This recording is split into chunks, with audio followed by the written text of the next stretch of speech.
Praise the Lord!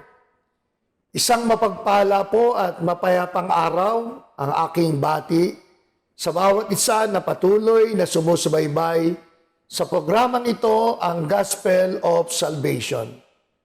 Ang programang patuloy na naglalapit sa ating Panginoon. Programang ang layunin ay patuloy po tayong makatamo ng pagliligtas ng Diyos. Mga kaibigan, samahan po ninyo ako muli sa ilang minuto nating pagbubulay ng mga salita ng ating Panginoon. At bago po tayo magpatuloy, tayo po muna'y saglit na manalangin. Ama naming Diyos na mapagpala at maibigin sa lahat, sa mga sandaling ito ay muli naming ipinagkakatiwala po sa inyo ang pagbubulay namin ng iyong mga banal na salita.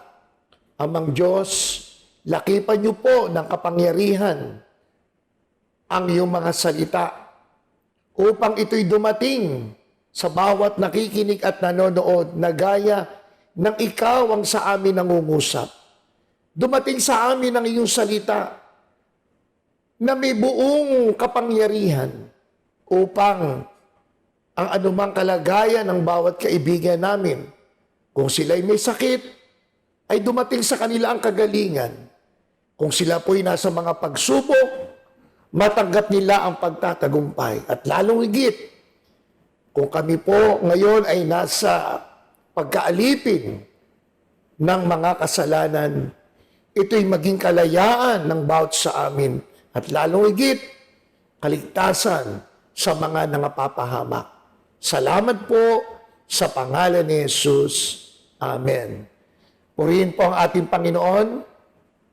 Mga kaibigan, sa mga sandaling ito ay atin pong pagbubulayan ang paksang Saved by Grace. Purihin ang Panginoon. Ang ating pong teksto ay mababasa po natin sa aklat ng Ephesians in chapter 2 in verses 8 to 9. For it is by grace you have been saved through faith, and this is not from yourself. It is the gift of God, not by works, so that no one can boast. Purihin ang Panginoon. Sa mga pagkakataong ito, mga kaibigan, ay patuloy po nating pinagbubulay ang kahanga-hanga at napakadakilang pagliligtas ng Diyos. At ang napakaganda sa kaligtasan ito, ang sabi nga po sa talatang ating binasa, ito po ay biyaya ng Diyos. Kaya may tatanong po natin ngayon, bakit po ang kaligtasan ay isang biyaya ng Diyos? Una, dahil ito po ay hindi bunga ng ating mga sariling gawa. It is not of our own doing. Kaya mapapansin po natin ang sabi, it is not from yourself, not by your works. Ganito po ang pagkagamit sa Amplified Bible, sa Classic Editions, sa ganun pa ring aklat sa Ephesians in chapter 2 verses 8 to 9. For it is by free grace, God's unmerited favor, that you are saved, delivered from judgment, and made partakers of Christ's salvation through your faith.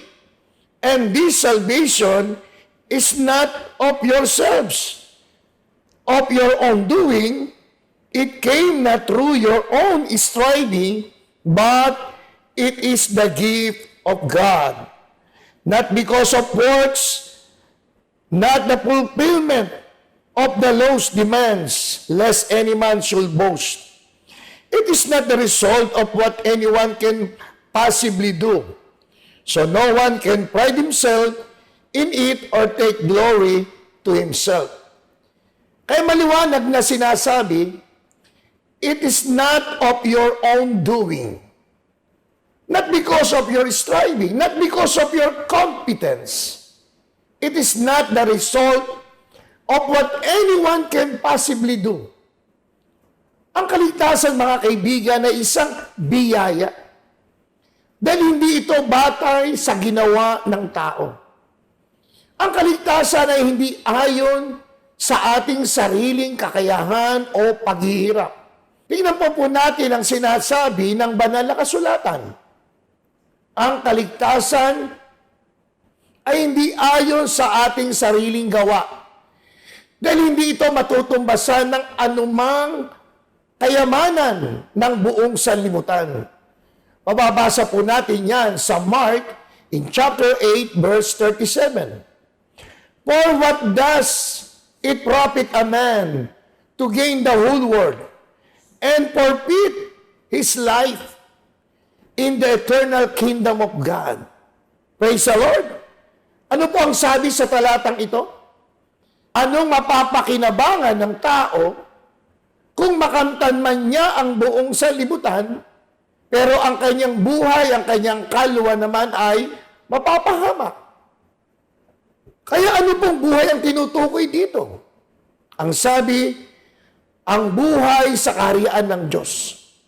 Kaya sa ibang translation, ang ginamit ay loses his own soul.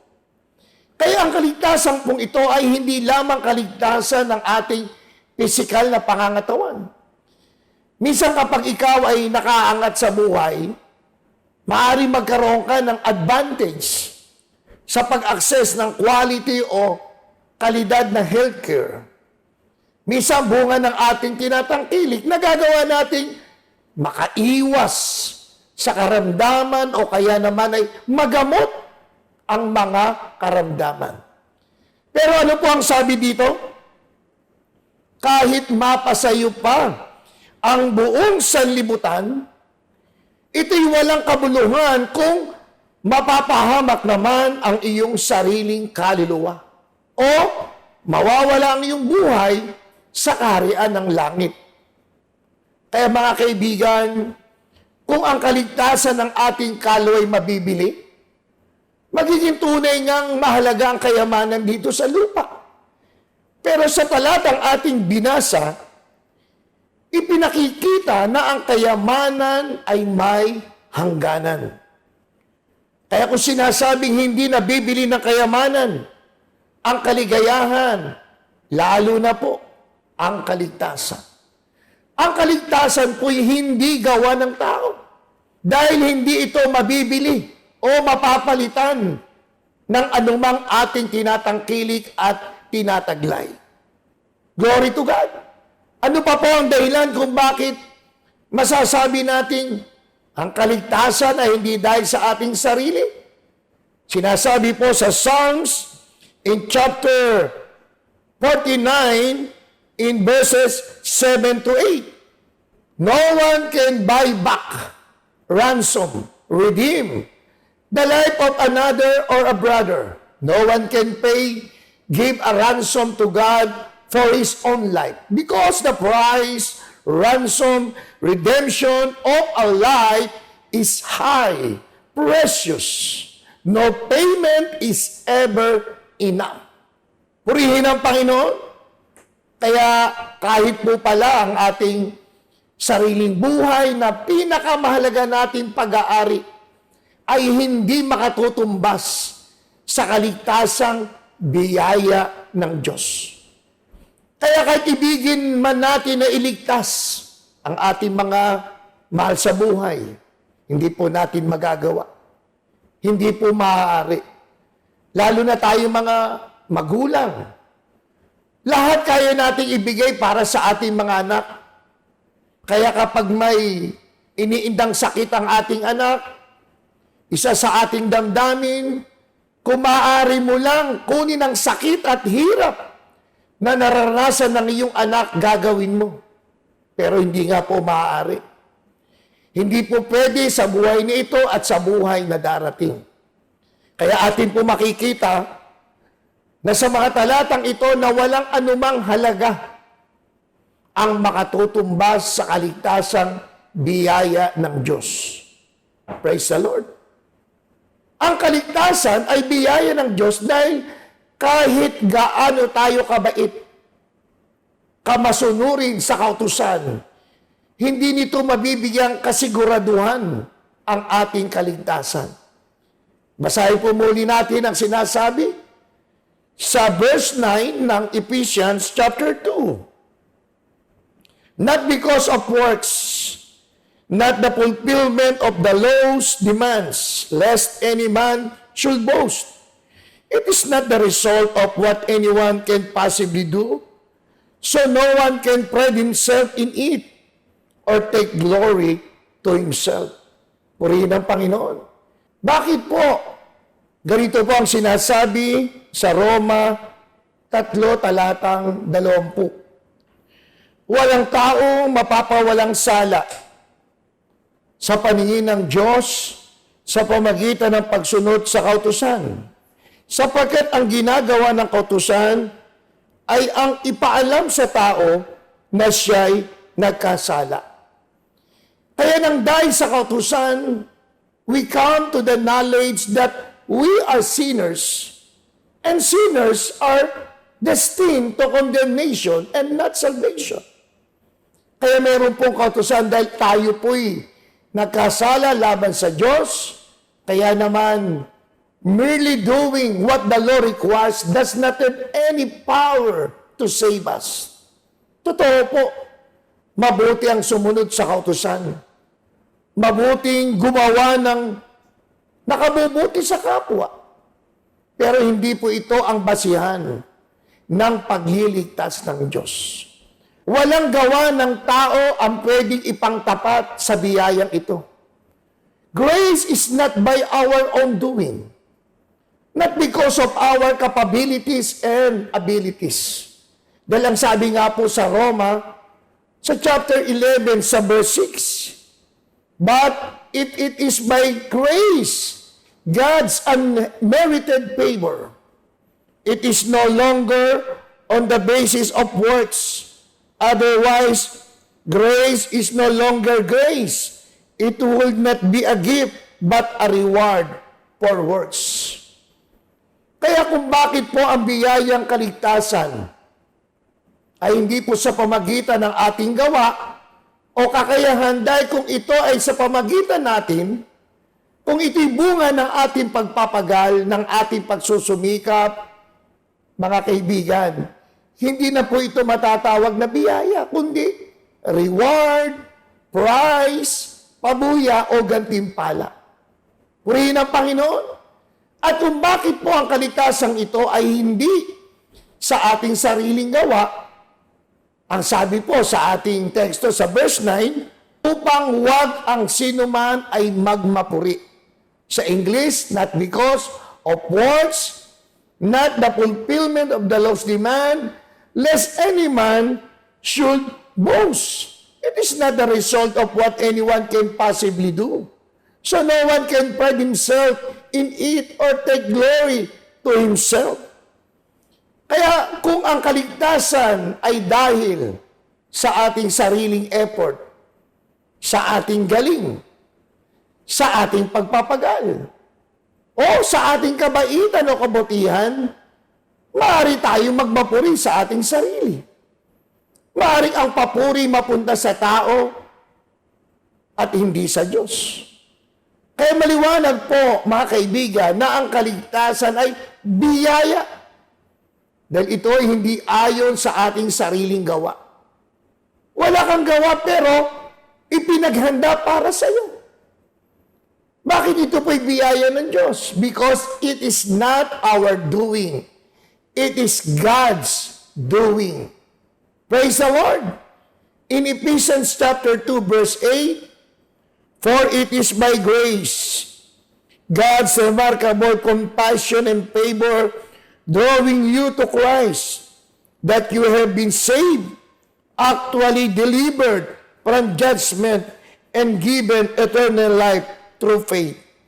And this salvation is not of yourselves, not through your own effort, but it is the undeserved, gracious gift of God. Ang kaligtasan ay biyaya ng Diyos. Ito ang kapansin-pansin at hindi maitatagong kahabagan, kaawaan, pag-ibig at pabor ng Diyos. It is not you but God. God is the one who worked out our salvation. When God saw the need of salvation of human race, He gave His only begotten Son, our Lord Jesus Christ. It is through our Lord Jesus Christ, God's grace came to us. Purihin ang Panginoon. In John chapter 1, in verse 17, for the law was given through Moses, but grace, the unearned, undeserved favor of God, and truth came through Jesus Christ. Praise the Lord. Kaya dito, mga kaibigan, binigyan ng panibagong kahulugan ang grace. It is the unearned. Hindi mo pinaghirapan, undeserved. Hindi ka karapat-dapat, pero ibinigay ng Diyos ang kanyang pabor. At ito'y dumating sa pamagitan ng ating Panginoong Hesukristo. Purihin ang Panginoon sa makatwid. When we are talking about the grace of God, we are talking about Jesus Christ. Praise the Lord. Ganito po ang sabi sa Galatia in chapter 4, in verse 4. But when in God's plan, the proper time had fully come, God sent His Son, born of a woman, born under the regulations of the law. Praise the Lord. Dito ay ating makikita na ito ay pinalano ng Diyos. God has perfectly and completely planned our way out of darkness, our way out of condemnation, our way out of judgment through sending our Lord Jesus Christ. And this grace is indeed great. Purihin ang Panginoon. Dahil ang sabi po sa Philippians chapter 2, in verses 6 to 7, na siya, bagamat nasaan yung Diyos, ay hindi niya inaring isang bagay na nararapat panangnan ang pagkapantay niya sa Diyos. Kundi ba ko sinubad niya ito at na ganyong alipin na nakitulad sa mga tao. Ang plano ng Diyos na tayo ay maligtas sa biyaya ay kinakailangan muna ng dakilang pagpaplano at pagsasagawa nito. In the mind of God, He knew that nothing can ever truly save us, but the most precious one, His only begotten Son. Na ang sabi sa talatang ito, He was in the form of God. Siya ay nasaan yung Diyos, pero nang dumating ang kaganapan ng panahon, nang dumating ang tamang oras ayon sa plano at kalooban ng Diyos, hinubad ng Panginoon ang kalagayang iyon. Iniwan ng Panginoong Hesukristo lahat ng privilege and power, kaakibat ng kanyang pagkapantay sa Diyos. Nag-anyo siyang alipin, nakitulad sa bawat isa sa atin. Kaya kung ating pong titignan, tunay na napakalaking biyaya ng Diyos ito. Purihin ang Panginoon.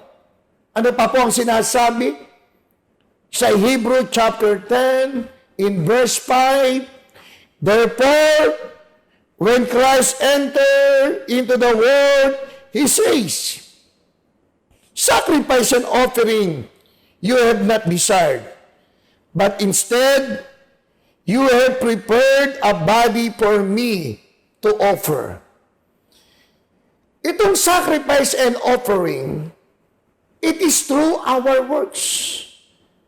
Kaya noon sa panahon nila Abraham, upang sila'y mapatawad at makasamba sa Diyos, kinakailangan nilang maghanda. This is what the law requires them. The law requires them to work for their forgiveness. But the grace of God requires Jesus Christ to come from heaven to earth and for us to show the way of salvation. Purihin ang Panginoon. Sabi nga po ng Panginoon, hindi na ibig ng Diyos ang mga hain at handog. Hindi na po bunga ng ating sariling gawa, kundi nang ang Diyos ninais tayong iligtas. Inihanda niya ang isang katawan, yaong sanggol na ipinanganak sa pasabsaban. Ano ang layunin ng biyaya ng Diyos? Dilit ibay ang ating Panginoon Jesucristo. Sabi po sa Tito, sa chapter 2, verse 11, sapagkat napakita ang biyaya ng Diyos na may dalang kaligtasan sa lahat ng mga tao. When the grace of God came down on earth, ang kanyang dala ay kaligtasan. Pinapatibay lamang nito ang ating pagbubulay na ang kaligtasan ay biyayang mula sa Panginoon. Out of His own plan, out of His own doing, the grace and salvation coming from God is inseparable. Ang biyaya po ng Diyos ay may pagliligtas. Ang ating Panginoong Jesucristo ay dumating upang tayo ay iligtas.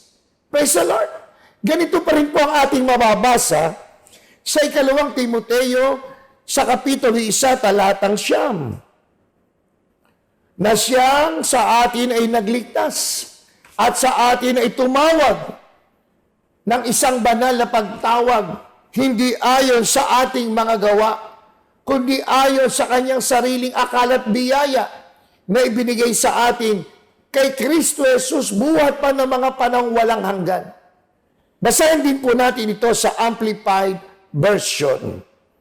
For He delivered us and saved us and called us with a holy calling, a calling that leads to a consecrated life, a life set apart, a life or purpose. Not because of our works or because of any personal merit. We could do anything to earn this, but because of His own purpose and grace, His amazing, undeserved favor, which was granted to us in Christ Jesus before the world began, eternal ages ago. Praise the Lord. Kaya minsan pa ay binigyan diin ng banal na kasulatan that this grace, this amazing, undeserving favor was planned and given by our Father through giving His only begotten Son. It is not because of our personal merit, because there is nothing that we can do to earn this. And because God knew that we cannot do anything for us to be saved, He gave us His grace, our Lord Jesus Christ. That's why we are saved by grace. Purihin ang Panginoon. Glory to God. And lastly, the saving power of God's grace can be seen through faith. Praise the Lord. In Ephesians chapter 2, verse 8, for it is by grace you have been saved through faith, and this is not from yourself.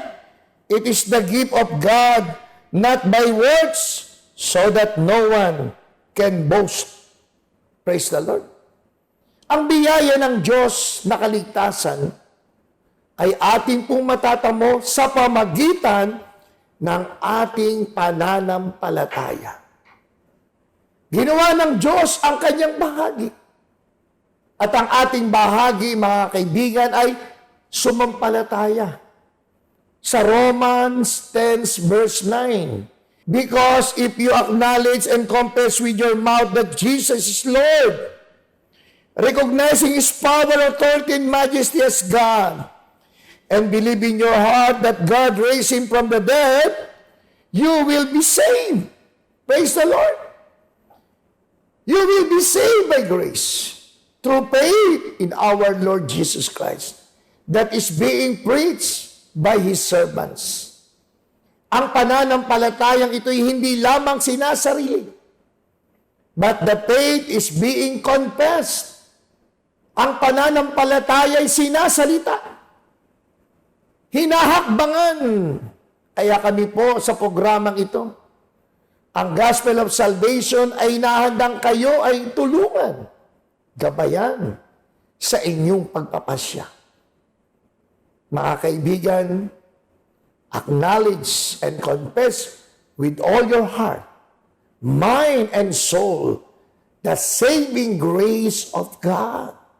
And you will be saved by grace. Purihin ang Panginoon. Ginawa ng Ama ang kanyang bahagi.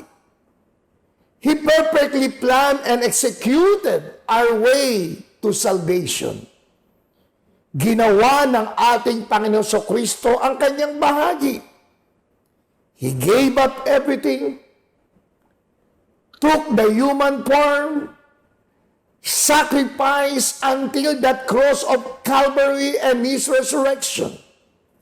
Kaibigan, mga magulang, ano po ang iyong bahagi sa biyayang ito? Believe, receive it, accept it with all your heart, mind, and soul, that Jesus Christ is the grace of God that was given for us to be saved. Purihin ang Panginoon. O dakilang Diyos, salamat po sa napakadakilang biyaya na kami na mga makasalanan ay makatanggap ng kapatawaran. Kami na mga hindi karapat-dapat ay pinagindapat mo. Kami na mga walang katiyakan ay magkaroon ng katiyakan. Kaya tulungan niyo, Amang Diyos, na matanggap namin ang biyayang ito ng iyong pagliligtas. Tanggapin ka namin na aming sariling tagapagligtas, Panginoon at Hari ng aming mga buhay. Salamat po sa iyong mga salita. Sa pangalan ni Jesus. Amen. Purihin po ang Panginoon, mga kaibigan. Kung kayo po ay nagnanais ng Bible study o patuloy tayong lumago sa kaalaman patungkol sa banal na kasulatan, o kaya po meron kayong mga prayer requests, makipag-ugnayan lamang po kayo sa mga cellphone numbers na naka-flash sa inyong mga television screen. Praise the Lord. Muli, ako po ang inyong lingkod sa Panginoon, Presbyter Rene Premista, at patuloy ko po kayong inaanyayaan na muling subaybayan ang programang ito sa darating po na Biyernes, ang Gospel of Salvation.